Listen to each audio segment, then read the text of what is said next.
శ్రీమాత్రే నమః. ఇదైతే ఫ్రెంచ్ బ్రైడ్ ఫుల్ వీడియో అయితే అండి. కాకపోతే నేను ఫ్రంట్ పార్టిషన్‌లో అయితే ఫ్రెంచ్ బ్రైడ్ వేయలేదు. ఆల్రెడీ షార్ట్ వీడియోలో పెట్టాను కదా అని ఇదైతే సైడే కొంచెం ట్విస్ట్ చేసి మధ్య పాపిడి తీసుకొని అయితే పెట్టాను. ఇలా కూడా లుక్ అనేది అయితే బావుంటుంది. మనకి ఫ్రెంచ్ బ్రైడ్ అనేసరికి ఏంటంటే పైనుంచి వస్తుంది కదా!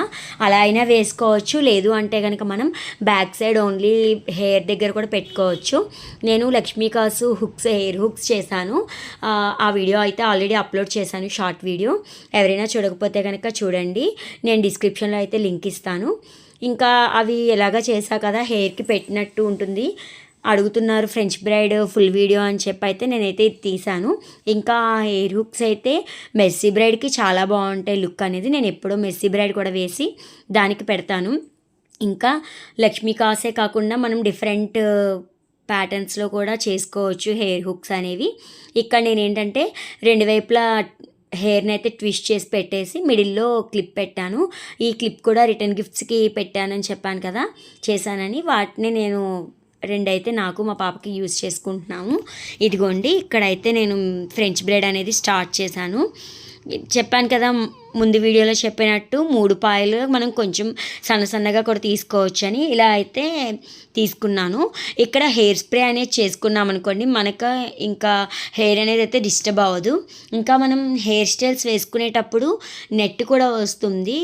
మామూలుగా బ్రైడ్ అయితే వేసేసుకున్నాక ఆ నెట్ పెట్టేసి దాని మీద డెకరేషన్ అనేది చేసుకున్నాం అనుకోండి, నీట్ లుక్ ఉంటుంది. నెక్స్ట్ హెయిర్ అనేది డ్యామేజ్ అవ్వకుండా ఉంటుంది. ఇదిగోండి ఇక్కడైతే సన్న పాయలు తీస్తూ వేశాను.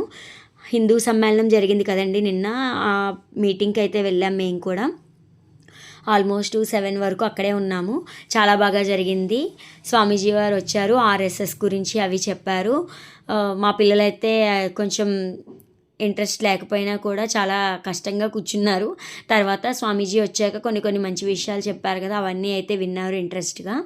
అంతే కదండి, మనం పిల్లలకి ఇలాంటివి అలవాటు చేస్తూ ఉంటేనే వాళ్ళకి అలవాటు అవుతుంది. లేదు అనుకోండి, ఇప్పుడు ఉన్న ప్రజెంట్ సిచ్యువేషన్లో అయితే పిల్లలకి అన్ని విషయాలు తెలియట్లేదు. ఏంటో మెకానికల్ అయిపోతున్నారు. స్కూలు ఇల్లు ఆ మొబైల్కి ఎక్కువగా ఇంటరాక్ట్ అయిపోతున్నారు.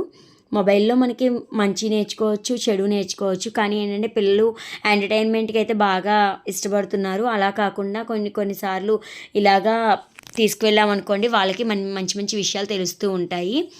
ఇదిగోండి నేనైతే ఇలాగా జడ వేసేసి రబ్బర్ బ్యాండ్ పెట్టేశాను. మనకి ఇక్కడ కొంచెం పువ్వులా రావడం కోసం ఏంటంటే ఒక స్ట్రింగ్ అనేది తీసుకుని జుట్టుని పైకి పుల్ చేసామనుకోండి, హెయిర్ పఫీగా బాగుంటుంది. ఇక్కడైతే కాసులు ఫస్ట్ నేను లైన్గా పెట్టి చూశాను. ఇంకా తర్వాత నాకు మొత్తం 12 పీసెస్ని అడ్జస్ట్ చేద్దాంలే అన్నట్టు పెట్టాను. మీకు ఎలా అనిపించింది లుక్ అనేది కామెంట్ సెక్షన్లో చెప్పడం మర్చిపోకండి. ఇంకా మరిన్ని వీడియోస్ కోసం నా ఛానల్ని సబ్స్క్రైబ్ చేసుకోండి. మీ ఫ్రెండ్స్ అండ్ ఫ్యామిలీస్కి షేర్ చేయండి. నాకైతే ఈ హెయిర్ హుక్స్ చాలా బాగా నచ్చాయి. మా ఫ్రెండ్ అడిగిందనమాట, తనకి కొరియర్ చేయాలి. ఇంకా కొన్ని మేకింగ్స్ అయితే ఉన్నాయి. చెప్పాను కదా, ఈ హెయిర్ హుక్స్లోనే కొంచెం హెవీగా ఉండే ప్యాటర్న్ చేద్దామని. అలా చేసామనుకోండి, మనకి హెయిర్ స్టైల్ లుక్కే మారిపోతుంది మనం పెట్టే యాక్సెసరీస్ వల్ల. ఇదిగోండి నేనైతే మొత్తం అన్నీ కూడా ఇలా అటు ఇటుగా అడ్జస్ట్ చేస్తాను. ఇది మెస్సీ బ్రైడ్ వేసినప్పుడైతే ఇలాగా బాగుంటుంది. ఇదిగో నేనైతే ఇలా కొంచెం సవరం వేసి పెట్టామనుకోండి, లావుగా వస్తుంది కదా, అప్పుడు మనం అవి పైకి పుల్ చేసి అలా పెట్టామంటే ఇంకా బాగుంటుంది. ఇదిగోండి ఫైనల్ లుక్ అయితే. ఇంకా మనకి వేణీలు అలా వేసుకున్నప్పుడు అనుకోండి బాగుంటుంది. చూసారు కదా ఫైనల్ లుక్ అయితే ఇది. ఇంకా year studs, invisible chain making అవన్నీ అయితే నా ఛానల్లో ఉన్నాయి. ఎవరైనా కనుక ఫస్ట్ టైం చూసేటైతే నా ఛానల్ విజిట్ చేసి ఛానల్ని సబ్స్క్రైబ్ చేసుకోండి. ఎలా అనిపించిందో కామెంట్ సెక్షన్లో చెప్పడం మర్చిపోకండి. Thank you for watching.